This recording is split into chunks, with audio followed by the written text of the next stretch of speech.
నమస్తే welcome to 6 TV details చూస్తే తెలంగాణ రాష్ట్రంలో ఇందిరమ్మ ఎమర్జెన్సీ పాలన నడుస్తుందన్నారు బీఆర్ఎస్ ఎమ్మెల్సీ కవిత. గులాబీ పార్టీ నేతల అరెస్టులపై కవిత ఆగ్రహం వ్యక్తం చేశారు. రాష్ట్రంలో ప్రభుత్వ అవినీతిని ప్రశ్నిస్తే కేసులు పెడుతున్నారని ఆమె మండిపడ్డారు. బీఆర్ఎస్ పార్టీకి చెందిన సీనియర్ నేతలను అక్రమంగా అరెస్టు చేయడాన్ని తీవ్రంగా ఖండిస్తున్నామని కవిత పేర్కొన్నారు.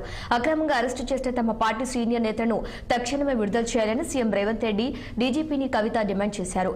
ప్రభుత్వ లోపాలను, గురుకుల విద్యార్థుల బాధలను ప్రశ్నించిన కేసులు పెడుతున్నారు కవిత వాపోయారు. గచ్చిబౌలి పోలీస్ స్టేషన్లో ఎమ్మెల్సీ కవిత హరీష్ రావును పరామర్శించారు.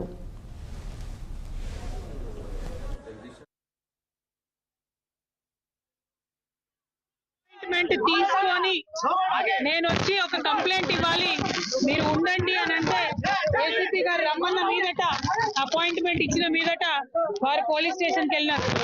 ఒక శాసనసభ్యులు అపాయింట్మెంట్ తీసుకొని వచ్చినప్పుడు యాజ్ పర్ ప్రోటోకాల్ ఏసీపీ గారు ఉండి వారి కంప్లైంట్ తీసుకుంటే బాగుండేది. అక్కడ దాకా పోయినా ఏసీపీ గారు లేరు, ఎస్ఐ గారు ఉన్నారు, తీసుకోండి కంప్లైంట్ అని చెప్పారు.